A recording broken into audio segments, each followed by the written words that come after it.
Hello friend, मैं हूं राकेश कोहली और आज आपके लिए एक नया वीडियो लेकर आया हूं।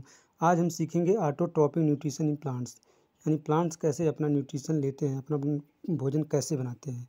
यानी आज हम फोटोसिंथेसिस के बारे में पढ़ेंगे। तो आइए बिना देरी किए शुरू करते हैं।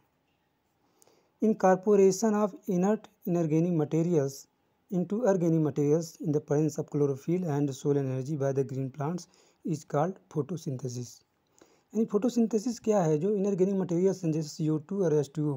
इनऑर्गेनिक मटेरियल्स क्या होते हैं? ऐसे मटेरियल जो कार्बन कंपाउंड से नहीं बने होते हैं, उन्हें हम इनऑर्गेनिक मटेरियल्स कहते हैं। तो जैसे CO2 और H2O ये इनऑर्गेनिक मटेरियल्स होते हैं। तो ये CO2 एटमॉस्फेयर से प्लांट CO2 को ले लेते हैं और वाटर को अपने रूट से एब्जॉर्ब कर लेते हैं, ठीक है, प्लांट्स। उसके बाद ये अपना ऑर्गेनिक मटेरियल्स यानी कार्बोहाइड्रेट बनाते हैं, ठीक है, यानी ग्लूकोज बनाते हैं क्लोरोफिल के प्रेजेंस में और सोलर एनर्जी के प्रेजेंस में, ये ग्रीन प्लांट्स। तो इस प्रोसेस को हम फोटोसिंथेसिस कहते हैं, ठीक है। तो इस चीज़ को पहले हम अंडरलाइन करेंगे।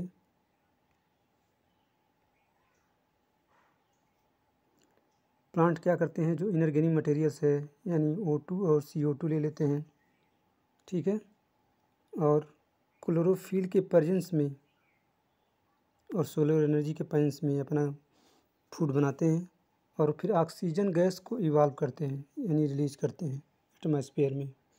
अब हम आगे देखेंगे। Now let us study how the plants obtain carbon dioxide.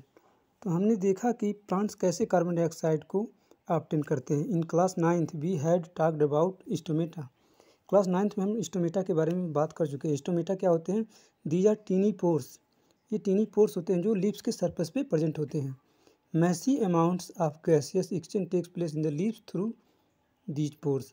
इस पोर्स के थ्रू फोटोसिंथेसिस के पर्पज़ के दौरान लार्ज अमाउंट्स ऑफ गैस क्या होते हैं? एक्सचेंज होते रहते हैं लीव्स के पोर्स के थ्रू, ठीक है।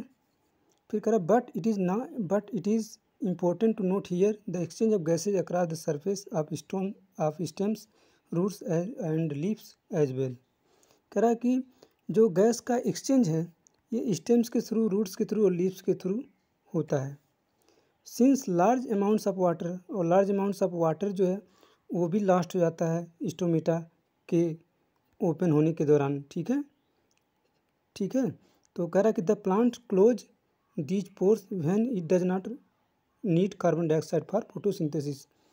कह रहा कि प्लांट्स अपना स्टोमेटा क्या करते हैं, यानी अपना जो पोर है उसको बंद कर लेते हैं जब उनको फोटोसिंथेसिस के लिए कार्बन डाइऑक्साइड की आवश्यकता नहीं होती है। तो the opening and closing of the pour is a function of guard cells. तो स्टोमेटा का ओपन होना और बंद होना ये गार्ड सेल्स का फंक्शन होता है, ठीक है। तो गार्ड सेल का मेन फंक्शन क्या होता है? स्टोमेटा का बंद होना और खुलना, यानी गार्ड सेल्स पर ही डिपेंड करती है कि स्टोमेटा ओपन होगी कि क्लोज होगी। तो the guard cells swell when the water flows into them the stomatal pore to open. Guard cell में अगर वाटर एंटर करता है तो वो स्वेल कर जाती है यानी फूल जाती है और स्टोमेटा ओपन हो जाता है। सिमिलरली उसी प्रकार the pore close if the guard cell shrink. और यदि गार्ड सेल श्रिंक कर जाए, वाटर उसमें से निकल जाए, ठीक है, तो जो स्टोमेटा पोर है वो क्या होगी? क्लोज हो जाती है, ठीक है। अब गाइज हम पढ़ेंगे 3 essential raw materials for photosynthesis. अच्छा, इसके पहले हम ये देख लेते हैं। देखिए ये स्टोमेटा है, ये स्टोमेटल पोर है, ठीक है, और ये क्लोरोप्लास्ट है, ठीक है, और ये गार्ड सेल्स हैं। तो ये गार्ड सेल्स अभी देखिए स्वेल किए हैं क्योंकि इसमें वाटर एंटर किया है, ठीक है। तो ये गार्ड सेल क्या कर गई है? स्वेल कर गई है। इससे क्या हुआ? स्टोमेटा ओपन हो गया है। देखिए इस चीज़ को, ये वाला पॉइंट देखिए, स्टोमेटा क्या है? ये अभी क्या है? ओपन है, ठीक है।